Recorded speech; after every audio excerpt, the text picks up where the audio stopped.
Okay, so picture this. It's winter 2026. You're scrolling through your feeds, checking out what's new for the season. The usual suspects. Exactly. You've got your big action shows, maybe a cyberpunk thing, probably 2 or 3 isekai. But then you see a title right near the top of the hype list that feels, well, it feels like a glitch in the timeline. A glitch is a really good way to put it. It definitely stands out. Right. Because this isn't some new futuristic concept. The story actually kicked off way back in 1996. We were talking about Hanakimi. Or, to be totally precise, and I think the legacy here kind of demands it, Hanazakari no Kimitachi-e. That is a mouthful. I'm just going to stick with Hanakimi. Fair enough. It means something like for you in full blossom. And honestly, if you were around in the mid-2000s for that whole Asian drama explosion, that name probably just triggered a core memory. Oh, for sure. But the thing is, we're not talking about a rerun. We're looking at a brand new, high-budget animated adaptation that's premiering right now. And that is exactly why we're here. We want to dig into why this story, of all things, is suddenly dominating the conversation again. We're basing this deep dive on a really fantastic spotlight feature from Cozy Anime Corner. It's called Hana-Kimi, a heartfelt dive into teenage love and friendship. And I think heartfelt is the key word there. Our mission today isn't just to recap the plot, because let's be honest, a lot of people already know it. Right. We want to get at the why. Why bring back a shoujo manga from the 90s now in 2026? What does this version do that the others didn't? The source material calls it a charming blend of romance and comedy with, and I love his phrase, romantic mischief. But I have to ask, is this just a nostalgia cash grab?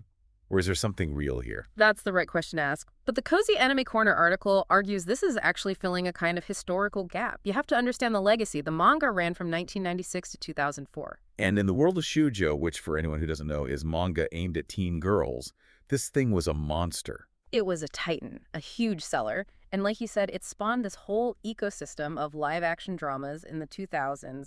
There were Japanese versions, Taiwanese, Korean.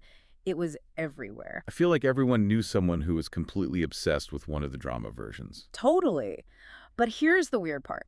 Despite all that popularity, it never really got a full, proper anime adaptation back in the day. Huh. That is strange. Right. There were some attempts, but never that big, definitive high production series.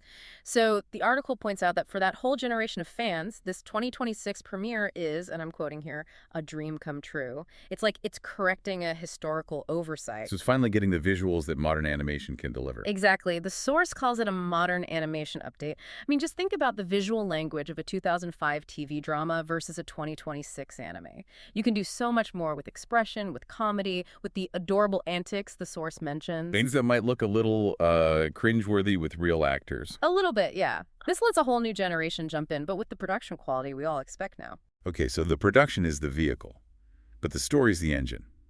And looking at the premise now, through a 2026 lens, it requires a pretty significant suspension of disbelief. Significant might be putting it mildly. It's a bold setup. Let's unpack it. So we have our protagonist, Mizuki Ashiya. The source calls her a typical American teenager. A description she immediately invalidates with her life choices. Right. She develops this really intense obsession with a high jump prodigy, Izumi Sano, after seeing him on TV. She's so inspired, she decides to transfer to his school. So far, so standard. Except the school is in Japan, she's in America, and oh yeah, the school is an all-boys boarding school. And there it is. That's the whole hook. She doesn't just move countries, she's trying to move across gender lines. She cuts her hair, binds her chest, and just enrolls as a boy. It's technically a reverse harem setup, right? One girl surrounded by guys. I was going to say that, yeah. But usually in those, everyone knows she's a girl and is competing for her. Here, the entire source of the tension is the disguise. The article calls it charm and chaos, which I think is perfect. It just sounds so stressful. Can you imagine?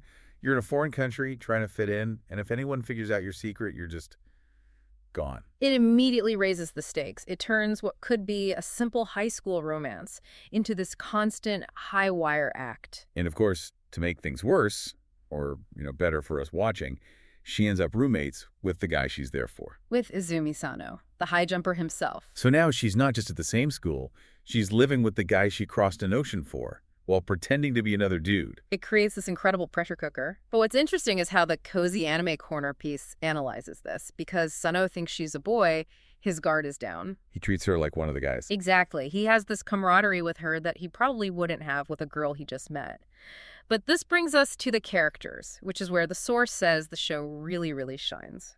Right, because Sano might be the goal, but he's not the character the article praises the most. Not by a long shot. The deep dive puts a huge spotlight on a character named Shuichi Nakatsu. He's the MVP of the series, apparently. The funny best friend archetype? On the surface, yeah. The source describes him as this bubbly classmate, one of Mizuki's first real friends there. He's playful, she's energetic, and most importantly, he's completely clueless. Clueless in that he has no idea she's a girl. Zero idea.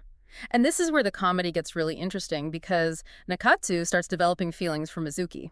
Oh, no. Oh, yeah. So he thinks he's falling for another boy, and he just spirals. He has this massive internal crisis, questioning everything about himself. In an older show, that could be played really poorly. It could be a mean-spirited gay panic joke for sure, but the source specifically labels Nakatsu the coziest character. Cozy. That's a weird word for someone having an identity crisis. Why cozy? Because of how he handles it. The analysis points out that even though he's confused, even though he thinks falling for a male classmate is, forbidden, he never stops being a true friend. He doesn't push Mizuki away. Not at all. He leans in, he doesn't lash out to protect his own ego. His affection for Mizuki as a person overrides his confusion about it. That's actually really sweet. It is. That's what makes him so lovable. The source says you just want to tousle his hair in encouragement. He's vulnerable, and he accepts his feelings even when they don't make sense to him. He's the emotional core, not just the comic relief. It reframes the whole disguise thing. It's not just for gags. It's a stress test for what a real connection looks like. Stress test is a great way to put it. And to balance all that internal drama, they throw in some literal comfort. We have to mention the mascot. The dog. Yes, Yujiro. You can't go wrong with a school dog. It's like a law of anime. It feels like a small thing, but the source highlights how Yujiro adds to the atmosphere. When you've got these high-stakes secrets and identity crises, sometimes you just need a scene where the characters are walking the dog. It makes the school feel more like a home. Exactly. Not just a stage for the plot. Now, since this is a new anime, we're not just reading it, we're seeing and hearing it. And the cozy anime corner piece goes in deep on the sensory experience. This is where that modern update really comes into play. For sure. Especially the music. They didn't just get some generic studio band, they got YOASOBI. Which, if you don't follow J-pop, is basically like getting the biggest possible act you can imagine. Yeah. It's a huge get. It's a massive flex. And the source breaks down how the opening and ending themes really frame the show's whole emotional journey. Okay, so the opener is called Adrena. Short for adrenaline, I'm guessing. Oh, has to be. The source describes it as having high-energy vibes. I think the phrase was wave your light stick vibes. Yes, that was it. And that fits perfectly right. The show is about the chaos of school life, the adrenaline of sports, the constant risk of getting caught. And the opening visuals match that. You've got handsome guys in snazzy outfits, cheeky grins.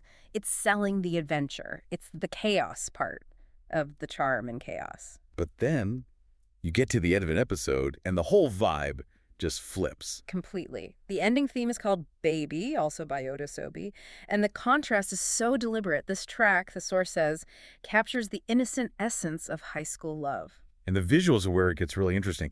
The article mentions a stark contrast in how they show Mizuki. Yes. For the whole episode, you see her in a boy's uniform, performing masculinity, but in the ending sequence, She's in a parade of colorful dresses. just radiating joy, embracing her femininity completely.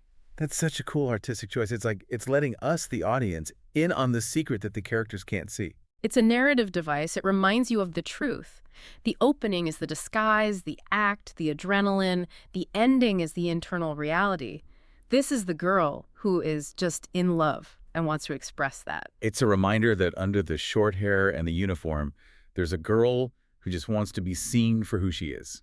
Exactly. And that flows perfectly into the deeper themes, because on the surface, this premise sounds like pure sitcom. Maybe even a little creepy. Or a little creepy, yeah.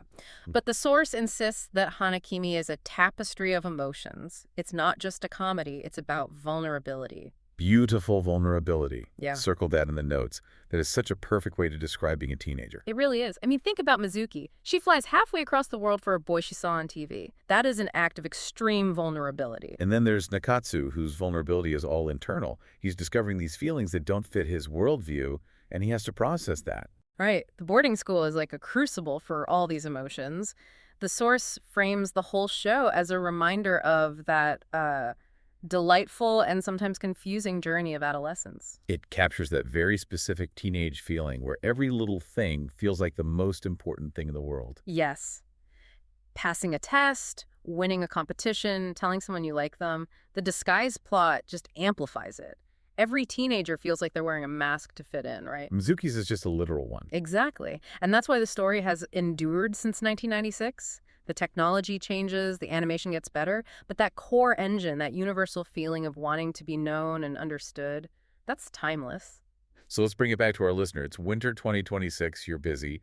Why should you put Hana-Kimi at the top of your queue?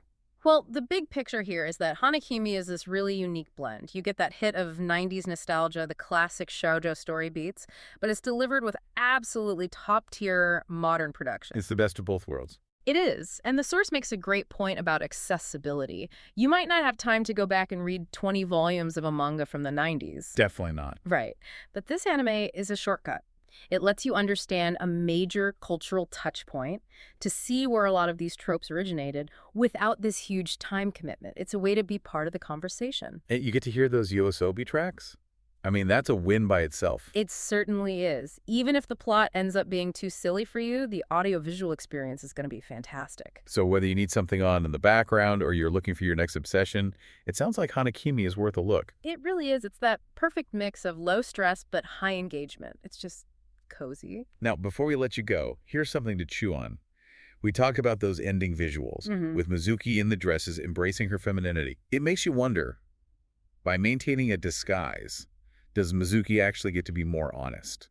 That is a fascinating thought. Because she's treated as one of the guys, she sees a side of Sano and Nakatsu she would never see otherwise. Exactly. Yeah. She's lying about what she is, which lets her be completely honest about who she is and how she feels. Maybe sometimes the mask is what lets you speak the truth. Just something to think about. Thanks for diving in with us. Until next time.